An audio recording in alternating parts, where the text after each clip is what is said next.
Meeting kami ng Diyos, discipleship, ikaw Lord, mag-bless sa matag sa hamon, o ikaw mag-panalangin sa matag sa Lord sa tagsa kinabuhi. Hairap kalugarimon, magmamahigugmaon hagitad sa laki, mga hambog, palabilabihon, maglibakon, maglaris sa mga ginikanan, diri magbaluson, diri mga baraan, waray gugma nga kinaiya, diri sa dang malukmay, maglinibakon, diri magilubon, magpintas, waray gugma hagkaupayan, mga maglino, patinguran, pagdadayaw, mahigugmaon hakalipayan, lapit kay pagigugma at Diyos. Nga may mga dagway hapagtahod at Diyos, kundi ginwara nira ang iyagug lahum, paharayo man haira. Tutulakay. Ato na dito. Oh, sakto na, sakto. Tama na.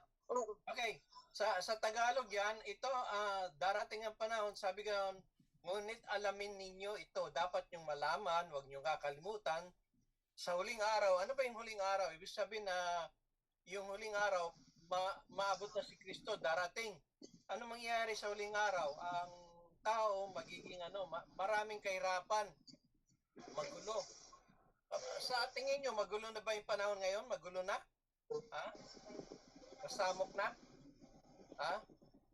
Magulo, tapos ang tao magiging ating tingnan to sa English, haluin ko ng English Tagalog ha. Okay. So tandaan nyo, Mark, sanabi nyo, tandaan nyo, tandaan nyo, huwag nyo kakalimutan. Remember, pag kayo naghihirap, ibig sabihin, terrible times, naghihirap kayo, maraming problema, ibig sabihin yan, darating ang panahon, talagang wala na tayong magagawa. No? Kahirapan. Ngayong panahon natin, ano palagay nyo, naghihirap na ba yung tao ngayon? Ha? Opo, naghihirap na. Tiray lang hindi naghihirap yata eh. Ha? Nauuhaw sa salita ng Diyos. Ha? Nauuhaw sa salita ng Diyos. Nauuhaw. Sakto. At ano yung last days? Ano sabi dito na in the last days, darating ang panahon, magulo, masamok, very troubling, laking trouble. So, ang tao, ang ating tanong, ang pera ba masama o mabuti? Ang pera ba masama o mabuti? Masama ba yung pera o mabuti? Ha? Ang sabi dito, sa Timothy 3:6, ang pag-ibig sa salapi, dapat ang ibigin mo tao, hindi salapi. 'Di ba? Yung pera. Sinong taong pag may may mahilig sa pera, siyempre kailangan natin ng pera. Mahal nila yung sarili nila. Pag mahal nila sarili nila, siyempre kailangan nila ng pera. 'Di ba? Yan, self-loving, yung dapat mahalin mo sarili mo, sabi nila, ganon. Lovers of money. Sinong mahal mo? Pipiliin mo ang misis mo o yung pera, yung mister mo o yung pera. Ha? Minsan yung iba pinagpapalit ang Panginoon, money or the Lord. Ha? Anong madalas natin mapansin noon? So, anong palagay nyo? Anong hinahabol ng tao? Ha? Pera or money or security? Darating ang panahon, ganyan, wala tayong magagawa. Talagang ang tao, iiwanan ng pamilya, iiwanan ng anak, iiwanan ng magulang dahil nga kailangan ng pera, di ba? Ang tao nangangailangan ng pera. Ngayon, ang iba naman ano ba sa wari-wari yung boastful, mayabang, Ambog. Ha? Ambog? Ambog. Darating ang panahon ng tao mayabang, may proud. Parehas na din yun eh. Parehas din. Proud, masyadong mataas ang garbo, ang pride. darating ang panahon niya na isa sa mga anak mo ay hindi ka papansinin, isa sa mga anak mo tatalikuran ka, hindi ka isa sa mga anak mo, isa sa mga kapatid mo, isa sa mga kaibigan mo, hindi ka papansinin. Ha? Ang iba naman abusive, sasaktan ka. Sino ba na dito yung broken hearted o yung nasaktan na, naiwanan ng ng boyfriend, girlfriend, wag niyo itaas ang kamay niyo. Ha? Sino ba yung mga naiwanan? Alam niyo ang problema ngayon yung merong anong masakit yung yung pagsasalitaan ka, mumurahin ka o yung ang masakit yung sasaktan ka ng physical. Di ba, sinampal ka. Ano yung masakit sa inyo? Anong ayaw niyo maranasan? Ha? Yung sampalin ka, sasaktan ka, anong palagay niyo mahirap? Ha? Nakikinig pa ba kayo? Anong mahirap? Ha? Tapos ang iba, disobedience sa parent. May mga magulang na pag sinabing huwag ka pumunta doon, ay lalong pumupunta doon. Ay nakakalungkot. Pero talagang ganyan ang buhay ng tao. Ang iba, imbis na huwag pumupunta rin doon. Halimbawa, huwag kang gawin mo ito, huwag kang sumama sa barkada, huwag kang magbisyo, hindi nakikinig sa magulang. Ang iba na sabi nga na, huwag na. No?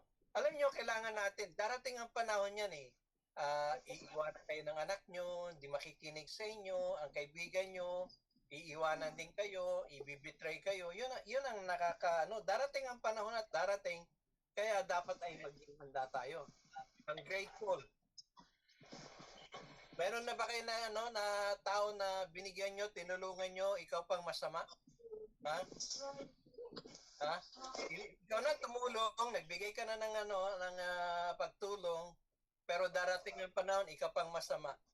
Dito sa Amerika, ganito, marami yan may dito sa California, ikwento ko lang sa inyo, no? Sa California, ako kung nakikinig kayo, sa California, merong yung yung mga Pilipino nagtatrabaho. Alam niyo yung trabaho niya? 3 beses sa isang araw.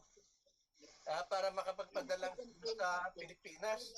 Ngayon, ang problema doon na nagpadala nga, pagkatapos ano nangyari? Inatake siya doon, inatake sa puso, namatay. Yun ang nakakalungkot doon, na namatay siya, inatake sa puso. 3 trabaho walang tulog-tulog na doon, inatake. Ngayon, hindi na siya nakapagpadala. Tapos yung pamilya sa Pilipinas, sinisisi pa, di ba? Ungrateful, hindi marunong magpasalamat. Kailangan magpasalamat tayo lalo pa sa Panginoon. Ang buhay nyo, dapat ba natin ipagpasalamat? Wala kang pera pero malusog ka, healthy ka. Dapat ba magpasalamat kayo? Ha?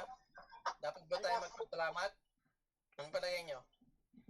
Siyempre, dapat tayo magpasalamat. Unholy, dami nito. Ano bang meron ba kayong mga comments tungkol dito? Anong best nito yung unholy?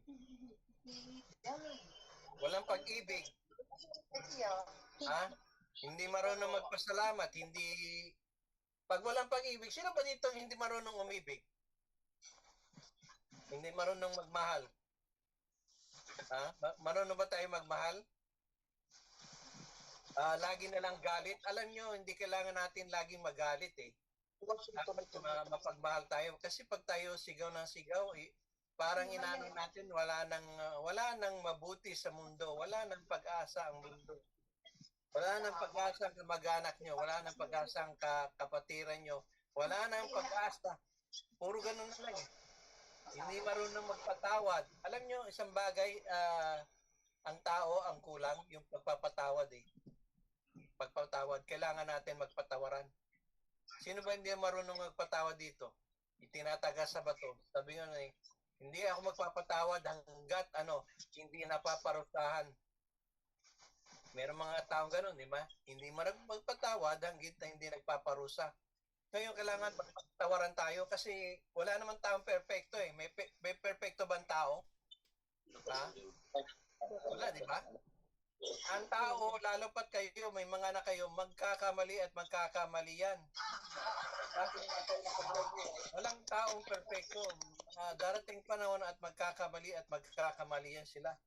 So, ibig ko lang sabihin, mga kapatid, tatandaan natin na may mga tao talaga na hindi mo, puro lagi na lang sa galit kasi dahil sa nasasaktan eh.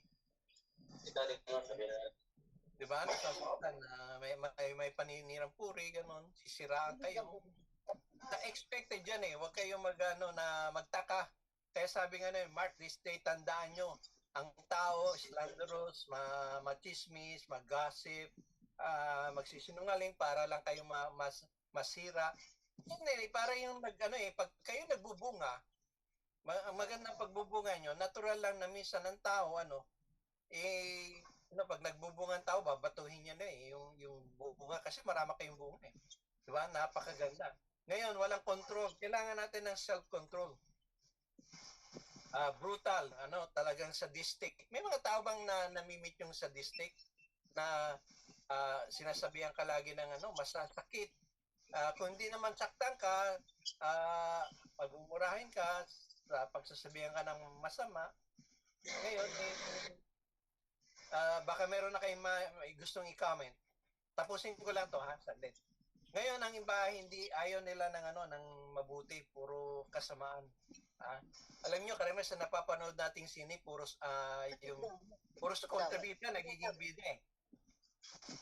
Petros, mga hindi ewan ko, walang careless, walang traitor, sabi nga kung anong kabuti ang ginawa mo, yan naman kasama na igaganti sa iyo. Tinatawag na Diyos. Nagagawa yung hindi ba nag-iisip muna bago anong sasabihin? Medyo rush. Ibig sabihin ng talagang yung ewan ko anong masasabi ko. Ipabigla-bigla tapos self-conceited dahil may pera, ang gusto nila makuha na nila yung yung masusunod nila kasi maganda yung conceited pero kung puro lang wala kang ginagawa na paglilingkod sa Panginoon, puro sarili mo lang, may mga tao na yung tinatawag na prosperity gospel, talagang ibig sabihin yayaman ka. Hindi pinangako ni Kristo na yayaman ka. Sabi nga, maghihirap ka pa nga, di ba? Anong gusto nyo na kasama nyo si Kristo sa kahirapan o sa kayamanan? Kasi ang kayamanan, hindi naman promise yun eh. Si Kristo nga, naghirap dito eh. Di ba? Alam niyo yun? Naghirap siya. Ngayon, ang iba, lovers of pleasure, talagang gusto nila yung lahat ng bisyo na sa kanila. Lahat ng ay ginagawa nila para lang maging sila yung masaya. Ngayon, minamabilis ko na para at least mayroon kayong tanong dagdag. Ang iba naman, pag Sunday banal, pag Sunday banal pero pagdating ng Monday to Friday nagmumura na, aaway na, naggugulo na. Kumbaga sa Kristiyano lang pag linggo eh. Kailangan Kristiyano tayo araw-araw. 'Di ba? Dapat na kay Kristo tayo sa araw-araw. Walang yung ibig sabihin, walang pagpapimbabaw, walang fakery. Ngayon, kung may makita kayong ganon, lumayo kayo. Bakit kailangan lumayo tayo sa mga may masasamang bisyo, masasamang ugali? Bakit? Nakakahawa eh. Diba, nalagparan ng pandemic nung COVID-19, diba? Tayo ayaw didikitan eh. Kailangan layo-layo eh. Diba? Pag lumayo kayo, diba sa pandemic, natatakot kayong mahawaan eh. Mamamatay kayo spiritual. Ganun din dito nangyayari. Kaya yan dapat natin gawin ay layuan natin yung pag hindi pa tayo malakas sa Panginoon, dapat layuan natin. Dahil nga nakakahawa yun eh. Di po ba? So, ibig ko lang sabihin, pag mahina pa tayo sa Panginoon, kailangan tayo yung magpalakas muna tayo bago ka humarap sa mga pandemic. yung nakakahawang mga sakit, nakakahawang bisyo, nakakahawang ugali.